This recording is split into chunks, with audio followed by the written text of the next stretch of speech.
Hello everyone, this is Defense Politics Asia, and this is the summary for the day of 106 and 107 for 6th and 10th of June. So we shall start straight away, and please remember to press the like button so that more people will be able to see this summary.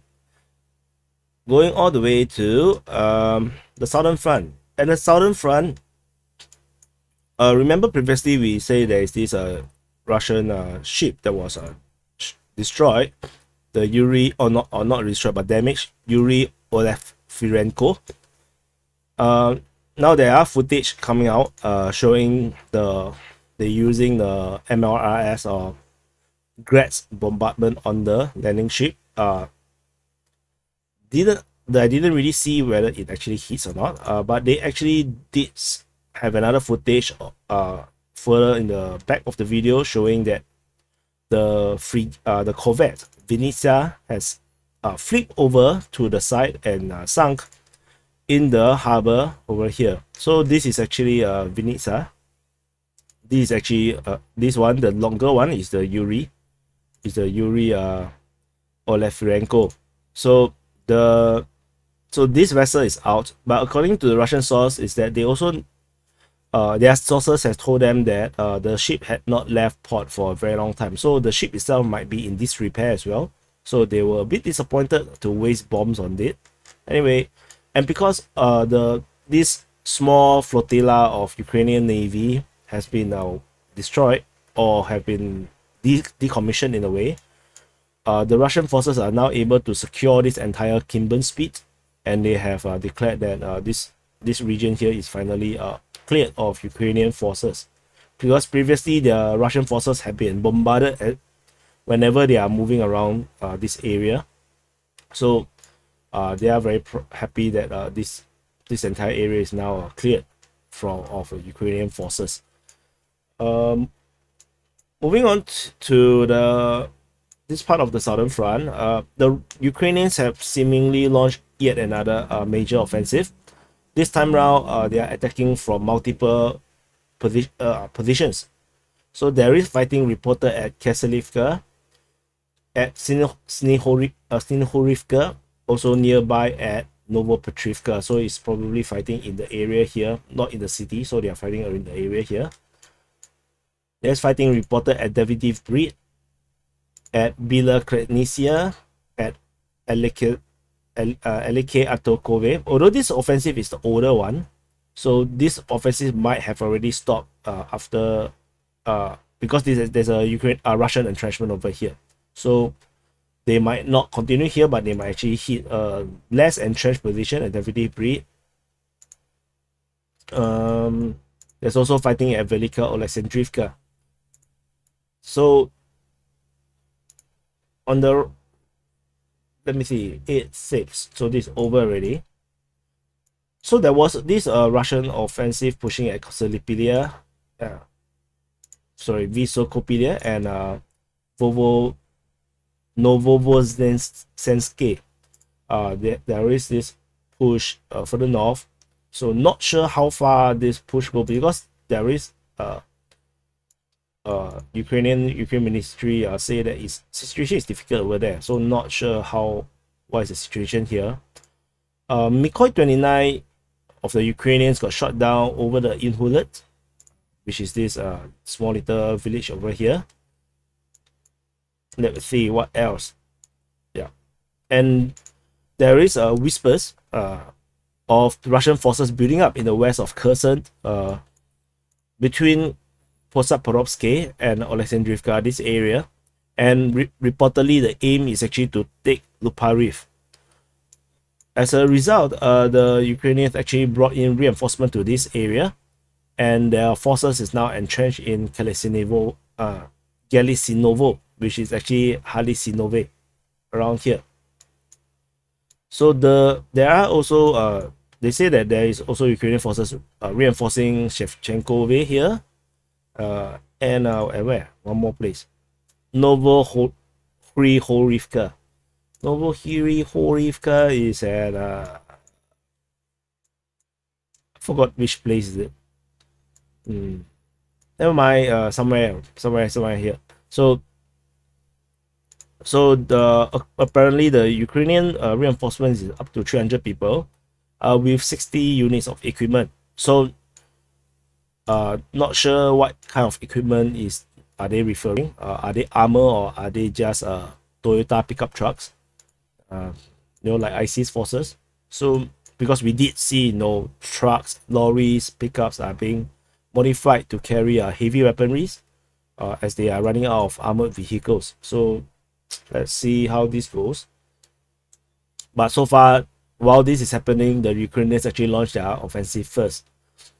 Probably, I don't think they can go very far, but it might be a form of distraction away from the topic of the things happening at Severodonetsk, because things are not looking very good there. So some kind of success here might be able to cover up the failures over on the other side. So that's all for the Southern Front. At the Zaporizhzhia Line, there is this one I have already mentioned, the concentration of the 81st. There is no updates around here. Although there are fighting reported at Orikhiv, but I don't really have much intel in terms of that. I just kind of see it over at Donetsk Front, and the Donetsk Front situation remains the same for most of these places. Let me scroll through and see. Okay, the DPR court has sentenced the foreign fighters to death. So, and although they are allowed to appeal, I think they have 1 month to appeal or something. So if they appeal successfully, the sentence can be changed to life sentencing, or maybe 25 years in jail or something like this. So the interesting thing is one of them is actually a British, or two of them, and then the British spokesperson ranted a lot about how about them getting arrested and not giving prisoner of war status, kind of thing. Then yet they haven't and then they said that there are rumors saying that they are contacting the DPR, but the DPR spokesperson also say that they have not received any contact from the British government. So it's a difficult conundrum for the British, because if they contact DPR, that there will be a recognition of DPR as a country. So let's see how that go. No updates in this region. No, I think this is also very old information already. They are fighting at Luhansk, so we already know that. No updates. So the whole Donetsk Front, no updates. So moving on to the Bakhmut Front and the Popasna Front, no update here. The ugly bear pig with a hoodie behind. No updates regarding all this region. But except for this, the Russian forces have captured Kramsvetaho, or actually this village over here. So this village is rather unnamed. This is actually the name of the church here. So this small village here has been captured by the Russian forces, which we all collectively call it Kramsvetaho, and this actually coincide with also the previous information that the LPR forces have captured the eastern part of Katerinivka. So the noose is tightening on Zolote and Herske, and they are now surrounded on 3 sides.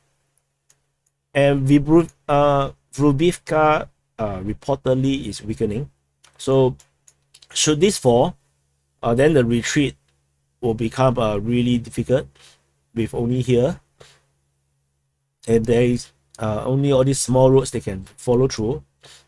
And of course, Myrna Dolina is under siege by the Russian forces as well. So this encirclement is going to be disastrous if they still continue to hold this place. No update on Ustinivka. There's no news on Bobrov.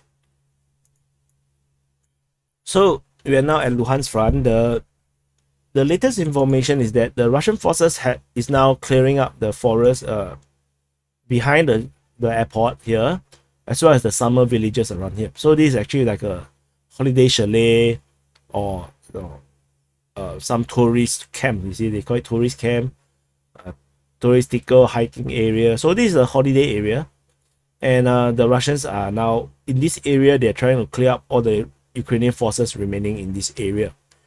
And should the Russian forces successfully clear this and they push and cut the road here, then there will be actually no more roads for the forces at Zaporizhzhia or even at Bobrov to retreat to the other side of the river, because there's no more bridges around here. There's no more bridge until here. This is the only bridge left that they can access. So the time is running out for the forces at Zaporizhzhia. Should they not retreat soon, they will be encircled. So the forces at Bobrov, which is also why at the first place I was surprised that there is this fighting at Bobrov and the Ukrainian forces is still there.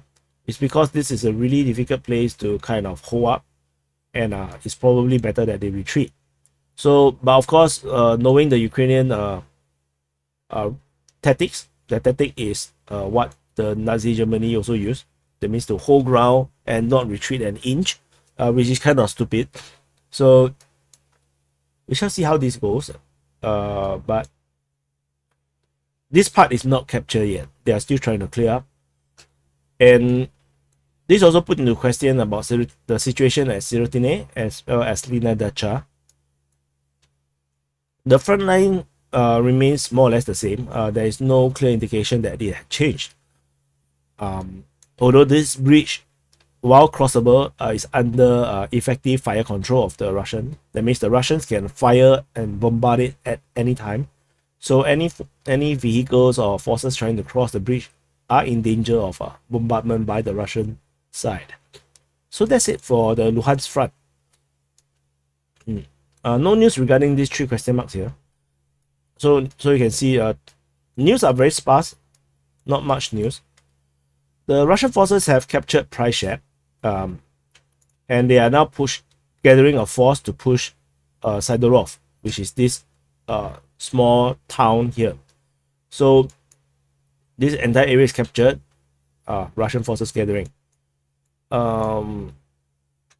Fighting is now at the outskirts of Bohorodashne.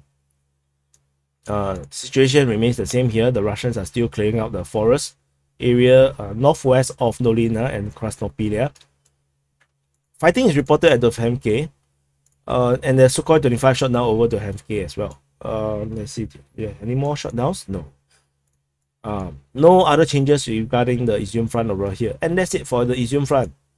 There is reinforcement reported at Pomomayske, and reportedly the plan is actually to launch an offensive from Husarivka towards Bakhmut. I wonder how big is this force. But Bakhmut is a stronghold of the Russians, so it's not likely to be able to succeed. But let's watch and see. Moving on to the Kharkiv Front.